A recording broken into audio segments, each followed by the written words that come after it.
Everything originates from song. A divine melody. The hymn. Can you hear it? It formed our world. The primordials, beasts, and eventually, us. Then, on the advent of light, the Celestials arrived. They desired us greatly. They opened our eyes, and we became starborn.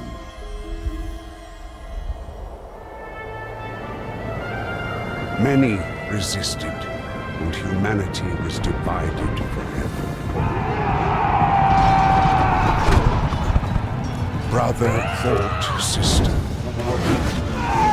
War raged across the land, while primordial and celestial gods clashed in the sky to decide the fate of the world. In the end, the Starborn emerged victorious. In a desperate bid for survival, Ezra, the arch-traitor, and his firstborn kin tore the world asunder. Two new worlds emerged, one of light and one of dark. With separation, peace followed. A golden age was upon us. Alas, peace would not last. Purgatories appeared. A force beyond even the reach of gods. They devoured the hymn and brought silence into the worlds.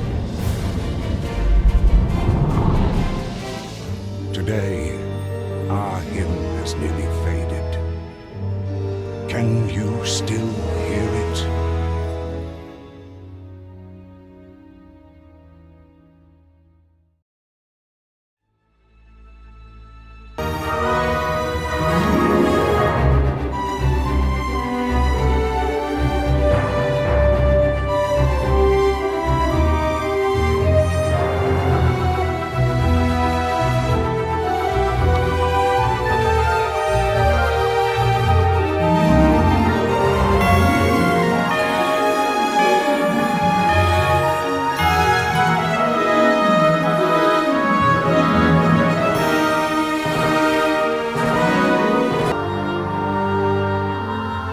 Gravina welcomes the Celestial Church's procession under brooding skies, an ill omen for the desolate realm.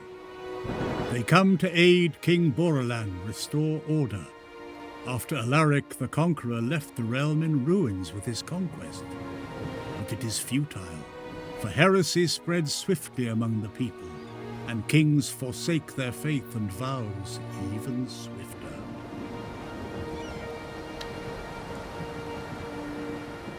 Only silence and scorched farmland for a day's flight.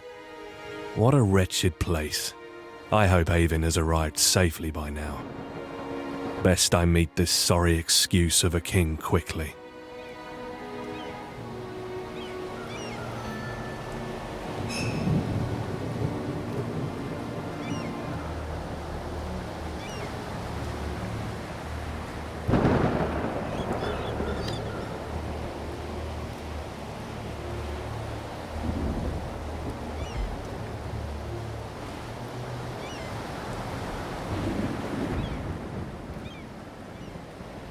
Turn away, fiend!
Your Eminence!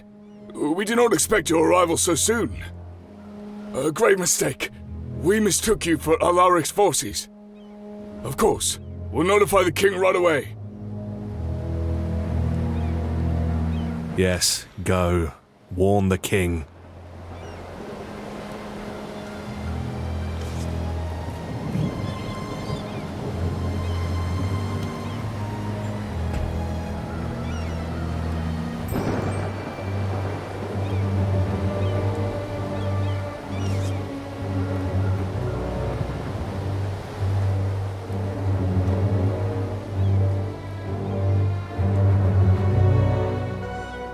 The Inquisitor finds king and court on their best behavior, their obedient smiles polished to perfection.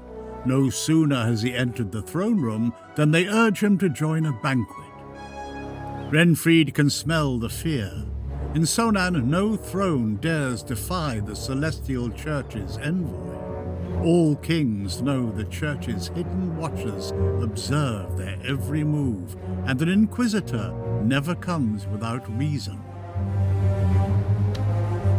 Gravina is at your humble service, Your Eminence. I'm sure your reports will quickly prove to be mistaken. They rarely are. So you will understand that I go about my work before more of these heretics take root. Of course, Your Eminence. The Celestial Church has free access to our realm, or what is left of it. Alaric and the Silence took everything.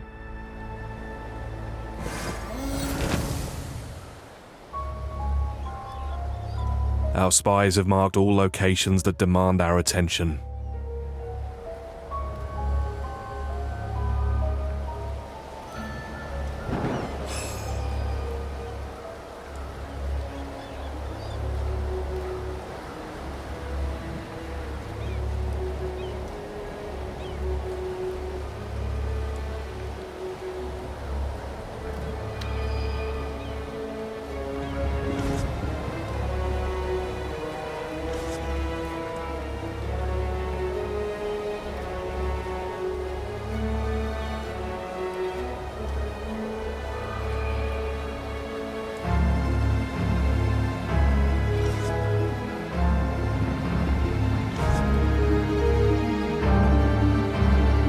The spies' reports soon proved to be true.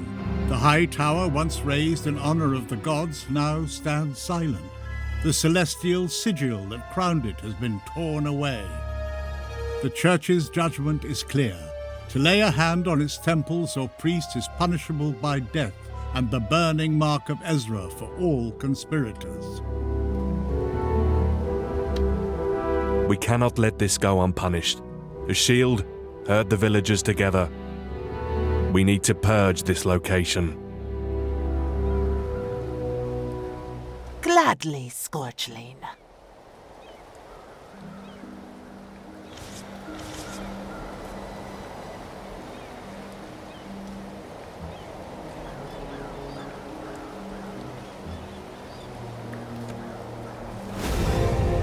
Where have the Celestials been when the Silence took our fields? We are not praying to the gods who abandoned us.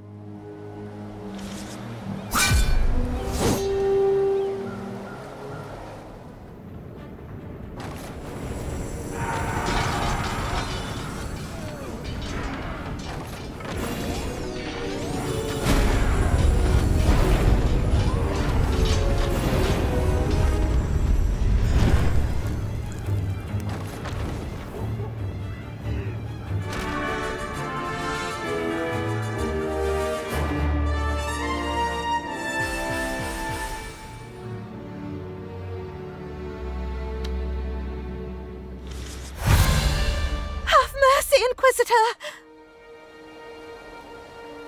I am afraid you should have thought about that before attacking our priests. The villagers are no match for the procession and the celestial beast in its ranks.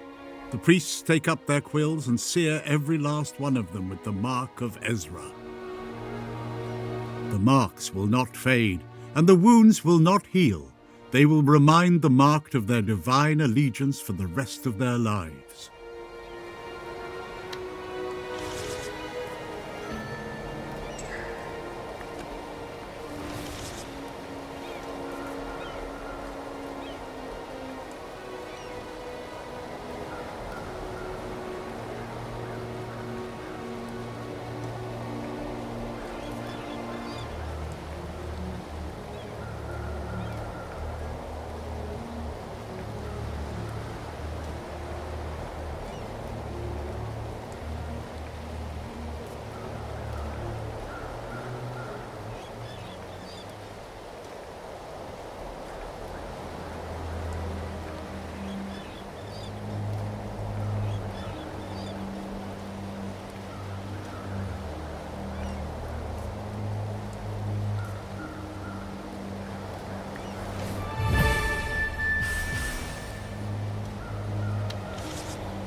The silence creeps far into the kingdom, threatening the small patches of farmland Alaric's troops have left untouched.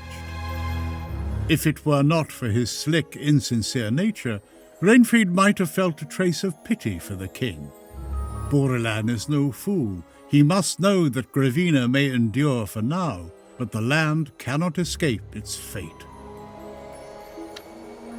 I should tend to the north before venturing further.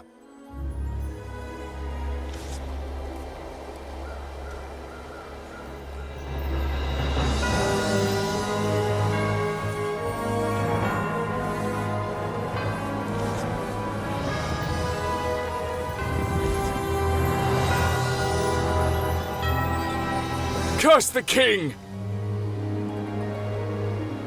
We won't cooperate with the likes of you.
It's time to leave a few priests and a confession tower behind. Otherwise, these fools will rise again the minute we turn our backs.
The people here appear strangely well fed, a jarring sight in lands where hunger gnaws at all.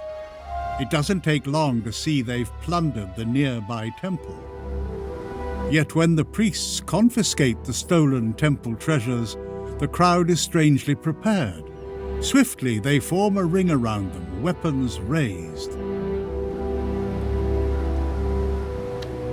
Take down his beast! Now is our chance! Sir Rainfried, I'm here to aid you.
Eivin, so you are not dead. Do you have another excuse for being late? It was wise of you to send me here ahead of the procession. Ravina's people rebel against the church, and I fear someone riled them up against us. Quick to report, the squire briefs the Inquisitor of the strange rumors spreading. Whispers tell of prophets calling themselves gifted, said to be touched by the hymn itself. Gravina's starving people worship them, desperate for every promise the false prophets make. Go on collecting intel then, yet tread carefully, Squire. Yes, Sir Rainfried. Eye sharp, ears open. Trying not to tumble off the bird. I know the drill.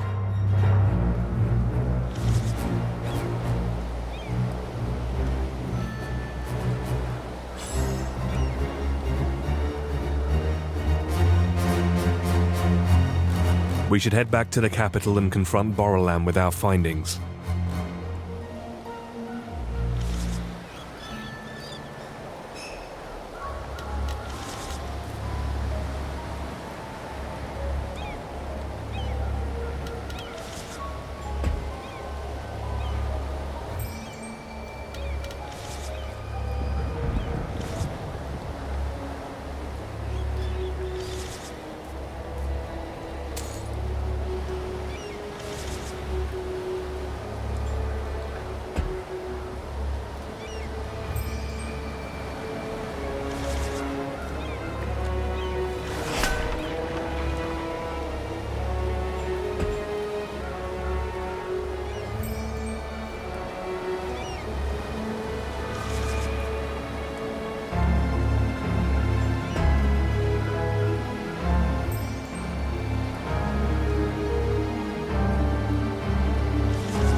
We are sorry, Your Eminence, but we have our orders.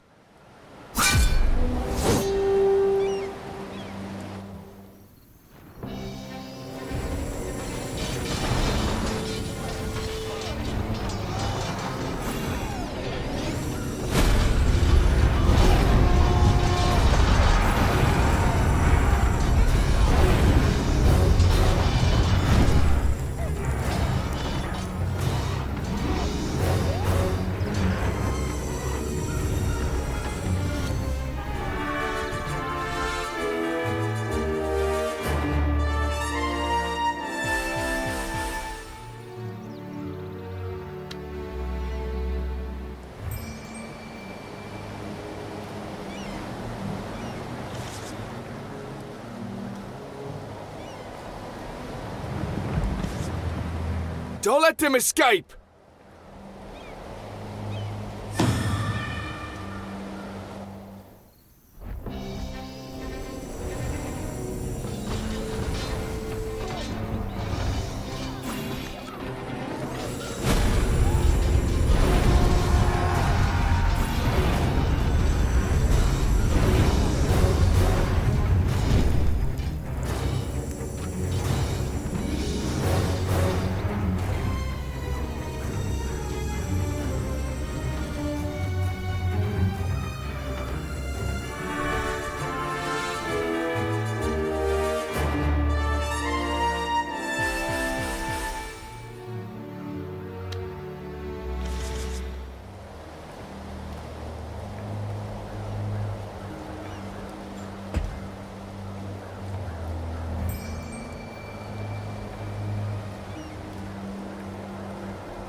With oily courtesy, the king masks his surprise at the Inquisitor's return. Instead, he feigns shock that the church's reports were true. Gravina's temples plundered, priests driven out, and the people riled against the church, the king is quick to come up with an excuse. Alaric is boycotting the kingdom from the south. And now you expect me to conquer back Alaric's lands for you? What a pathetic move. Indeed. Still, if you wish to claim the people's faith,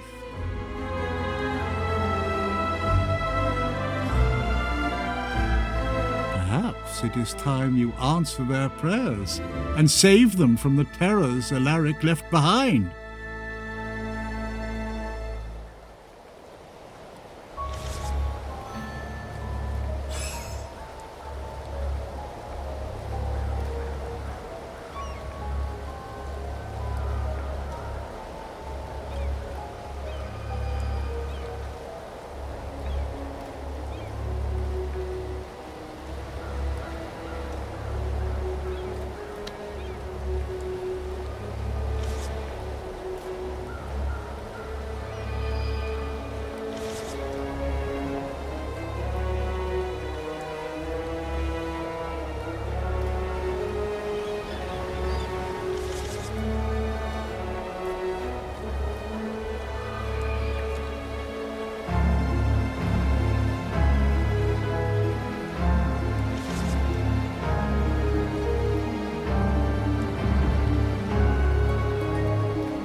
A village on the verge of being swallowed by the spreading silence.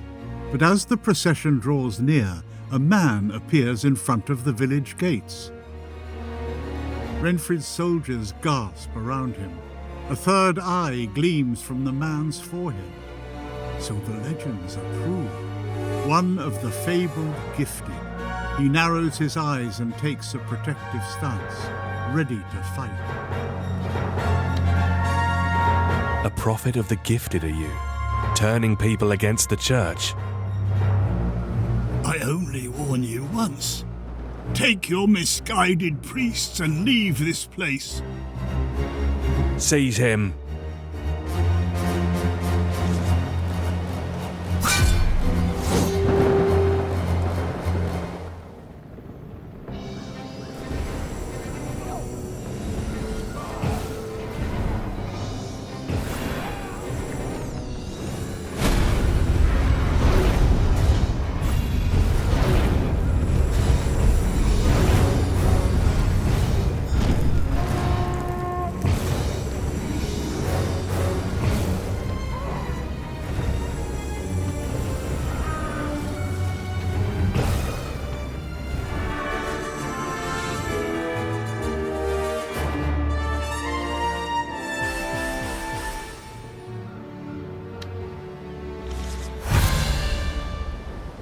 The three-eyed man crashes to the ground, not pleading for mercy, but glaring defiantly at the celestial bird pinning him down.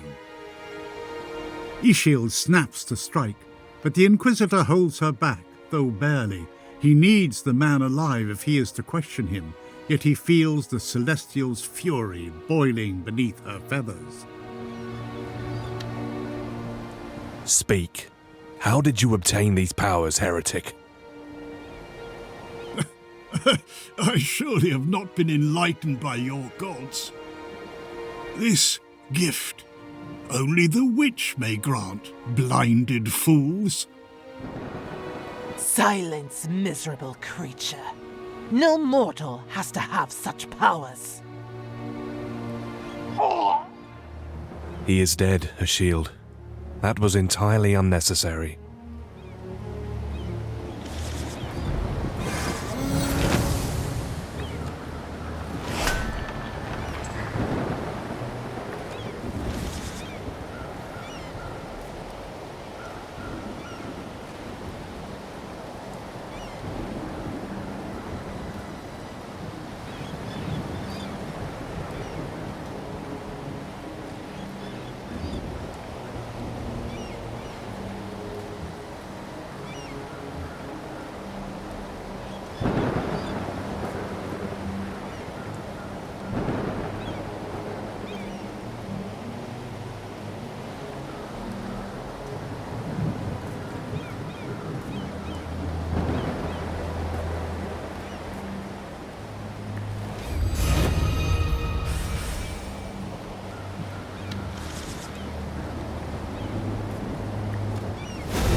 Those must be Alaric's troops.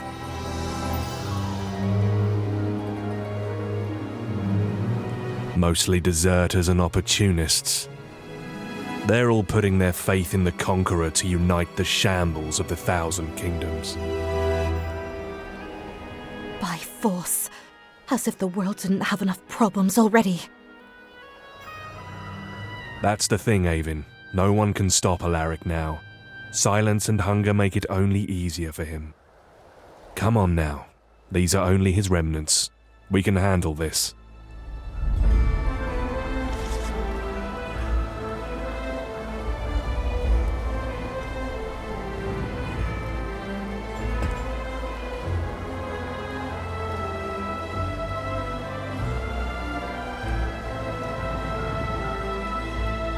The Church dares to take a stance against Alaric? If Alaric lets heresy run wild in his lands, then yes, we dare to interfere.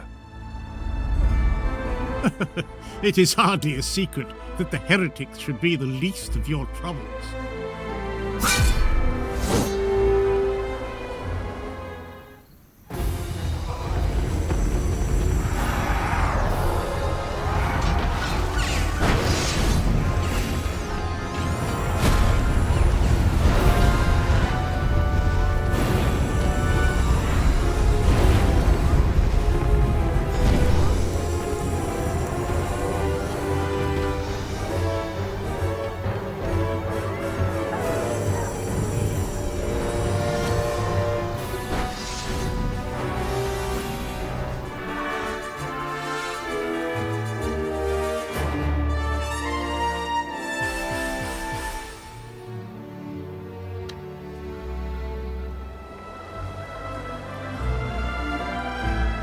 You look pale, Avin. Did the bird give you a rough time again? Ishield? No, she hates me as much as always. It is these gifted people. Is it true they appeared to be enlightened? Their enlightenment has nothing to do with our gods. Beware of them, Avin. They are dangerous, not only in battle, but to the Church too.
Who goes there?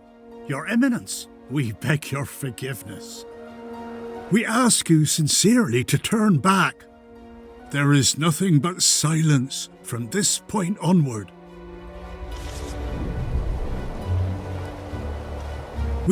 There is nothing but silence from this point onward.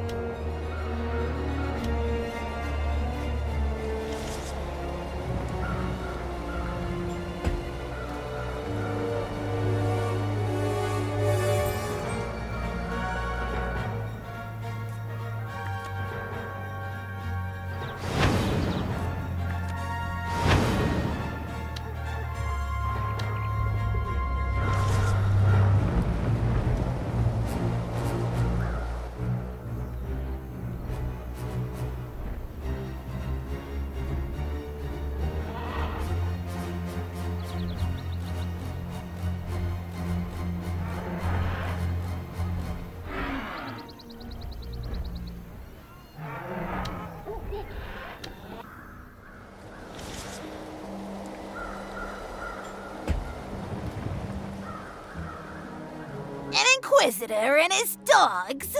Has the church lowered itself to help that desperate King Borelon? I have my orders. You have yours. Let's get this over with.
One more of those sighs, Avin, and a shield will have your head.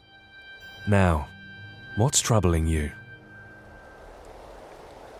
Sir, I know it is stupid, but I found pale berries in the forest. They say they let you speak with the gods in dreams.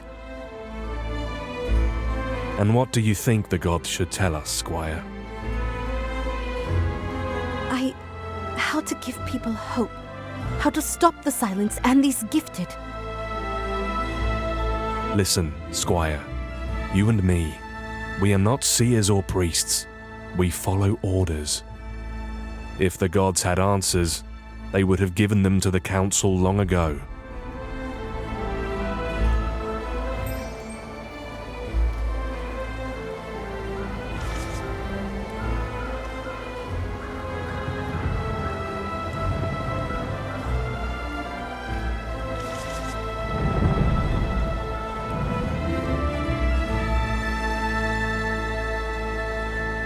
This fortress belonged to Borreland not too long ago. Something hangs in the air. Stay vigilant.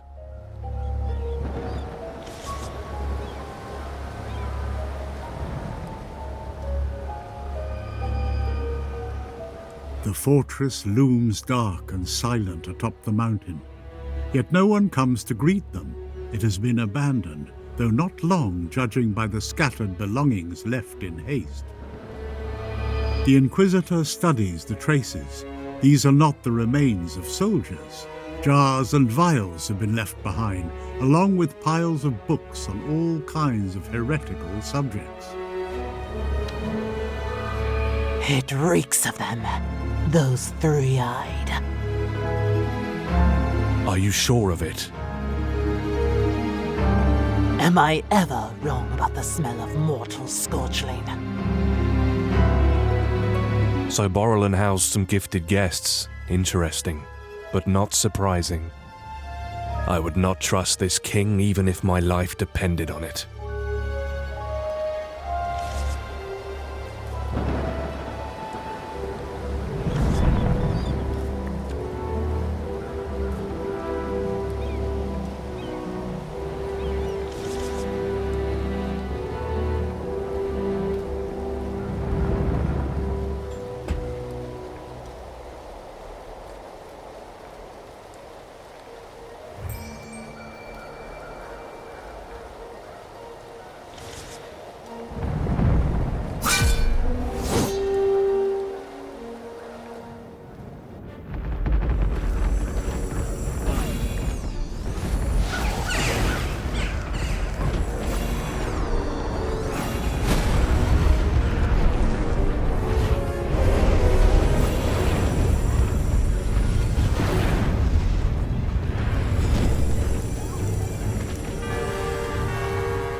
Your Eminence, we found something while searching the village.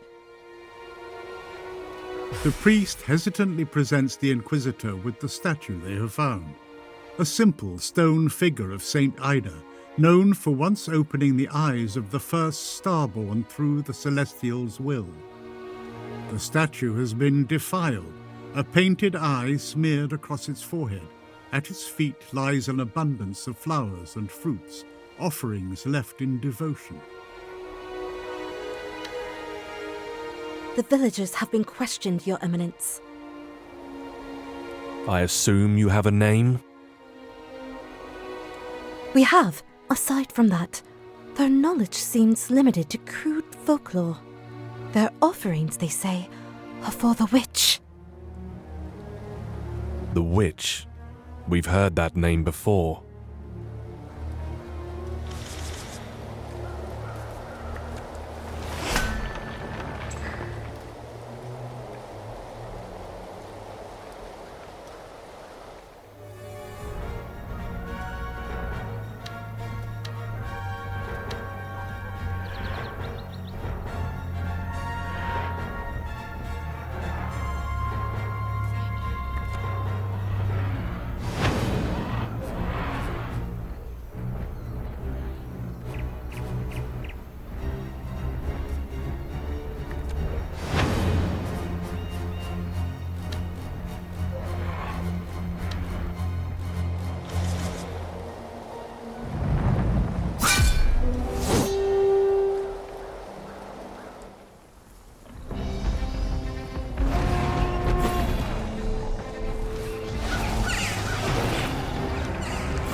Don't slip off my back like some novice scorchling.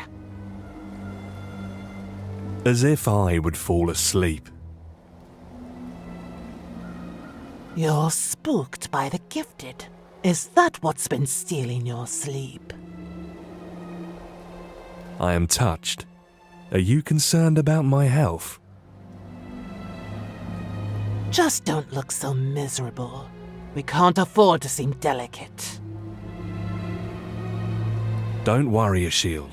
Nobody's mistaking you for delicate.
The forest they reach is lost to silence, yet no map shows this, and no villager had spoken of it.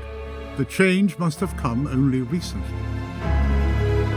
Then a man steps out of the forest. A third eye gleams brightly on his forehead. A gifted. The priests raise their weapons at once. They remember all too well the power of their kind. The Inquisition is at our heels, just as she told us. I was supposed to avoid you. Guess it cannot be helped now. Our work here is too important to be interrupted by the likes of you.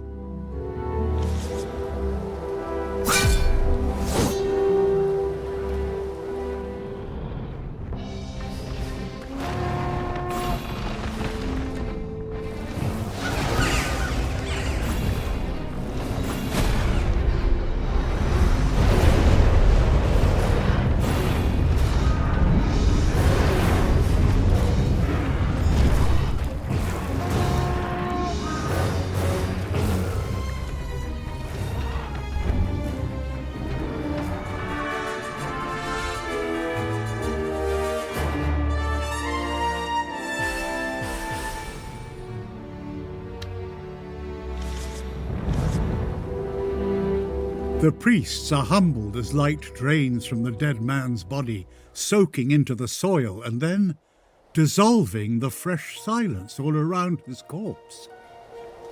Could he have returned what he took? Is this how the gifted draw their power, draining the hymn like a living purgatory? If true, it's a dangerous revelation.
Halt! I am no enemy. Indeed, I record your deeds in these lands with great interest so far. A cloaked figure sits atop a curiously wriggling construct pod, an erudite and an eyeless one. The Celestial Church stands opposed to the knowledge-hoarding scholars, and this individual bears the mark of Ezra on his forehead, showing it openly, even when caution would suggest otherwise. You are also not a friend. There is no use in denying that. Allow me to record the events as they unfold. I am curious to see how she will fare with the likes of you.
Alaric himself is long gone further south, yet his puppet king remains, holding the city and its surroundings in an iron grip.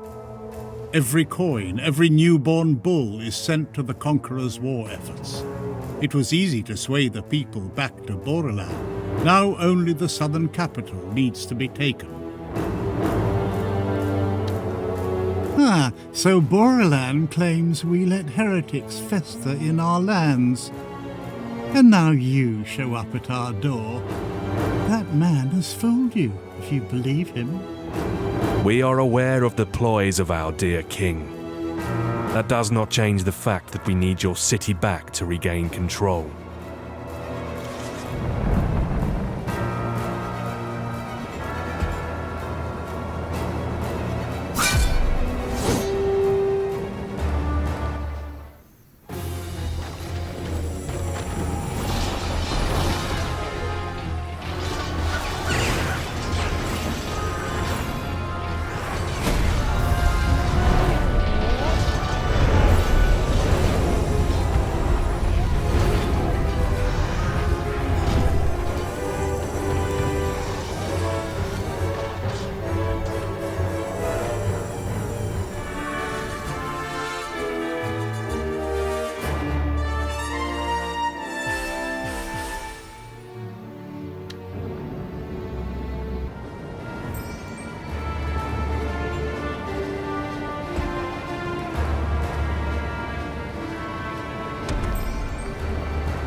A man steps out at the city gates, cloaked in shadow. Rainfried knows the figure all too well. This meeting is one he would have rather avoided. The Truth Weaver, Melchior the Golden, spy of the church and the master of its secret web. His presence never fails to send a shiver down the Inquisitor's spine. My favorite bloodhound. I see you had to mess with Alaric. Unfortunate, but nothing I cannot clean up. Melchior, you could have revealed yourself sooner if you'd been here all along. A spy does not step into the light until every piece of knowledge is gathered. In this case, I was shadowing our most trusted King Borelon.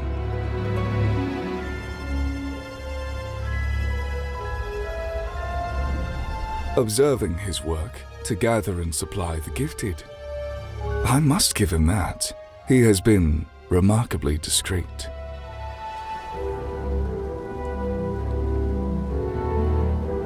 The Enlightened Council has chosen a new house to rule Gravina.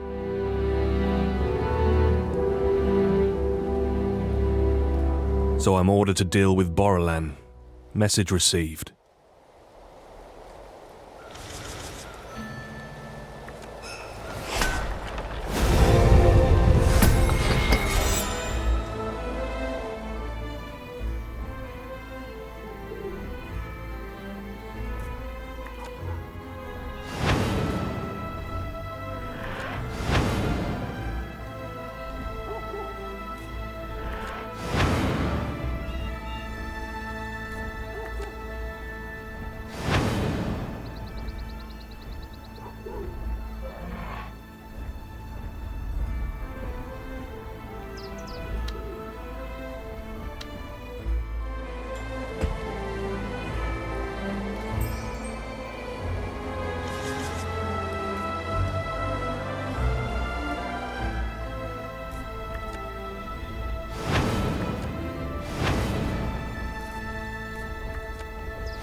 As the procession nears the moat, the king's smug face appears atop the wall, throning in his fortress of silence above the priests and the Inquisitor.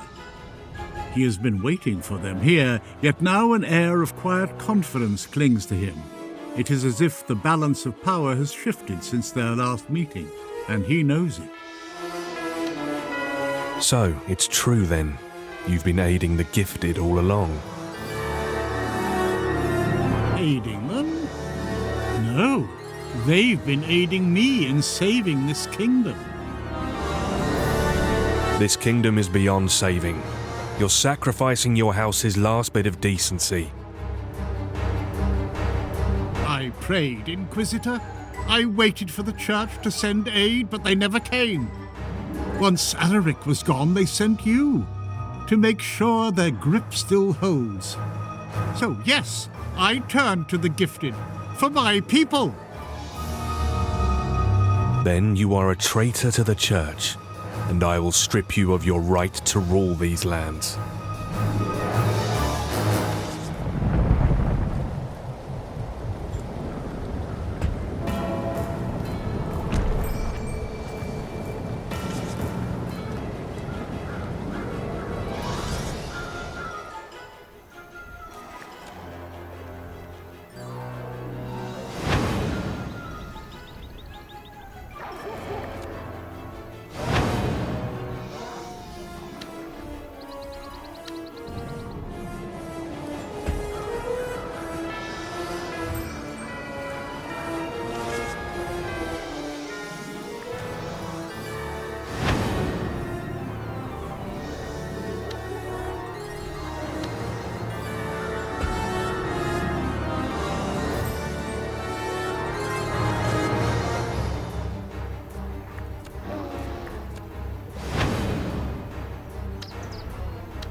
Just as Rainfried sees his men wavering, the priests questioning if they face a divine being, Ishild ends their doubts. Without mercy, she rips off Borolan's head. In an instant, the light on his bloodied forehead dies down, and the battlefield falls silent. Borolan had the gift, which means the witch cannot be far. It reeks of them. The gifted have been here.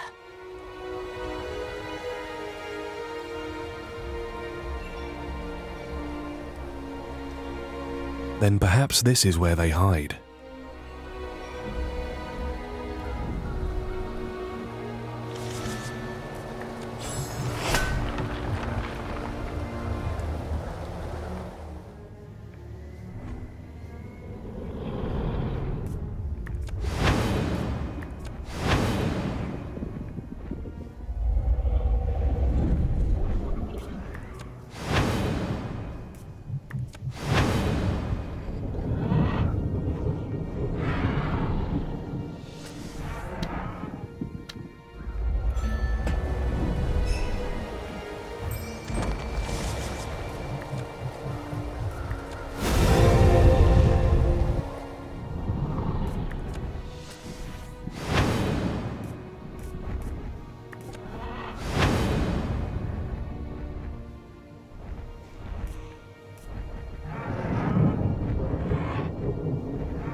A strange feeling of being watched follows the Inquisitor to a ruined village, abandoned in the silence. At the center, a golden patch surrounds a thread that glimmers in midair. The priests sink to their knees. Renfrid shivers. The silence recoils more with each passing moment. A miracle. Is this the secret Borolan and the Gifted have long hidden?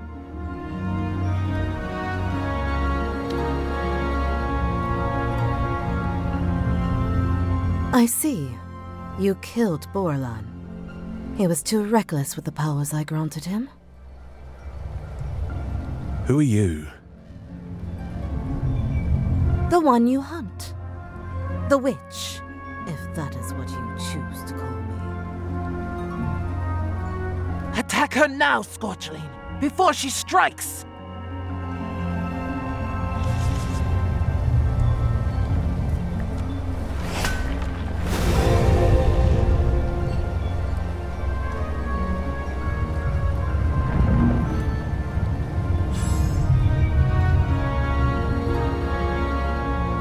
As the priests close in, the woman flicks a finger. The silence draws back around her, and an all-seeing eye bursts open on her forehead, holding the Inquisitor in place. The priests, the Illuminae, erupt in flames. Their lives flare into sparks of him, drifting like embers before vanishing in the witch's palm. Renfrid stares, frozen, as his army disappears. Yet Ishild does not stand by. She lunges at the woman.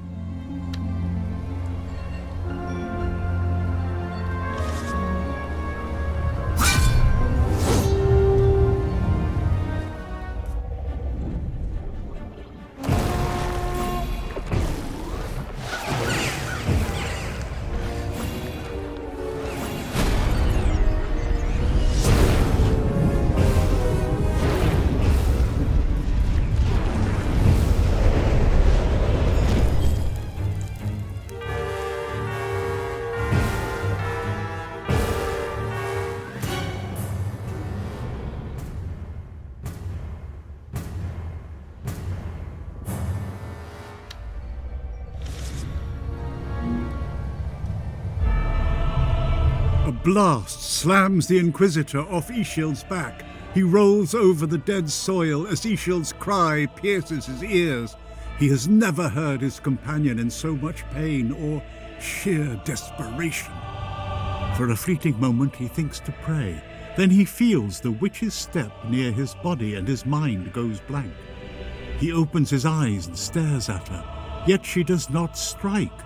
Unlike with the others, she does not claim him.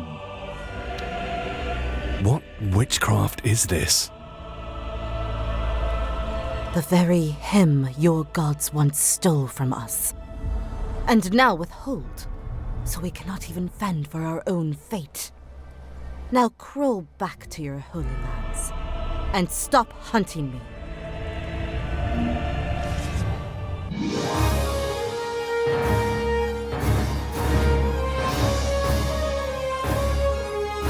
By the time the church's soldiers reach the Inquisitor, the mysterious woman is long gone.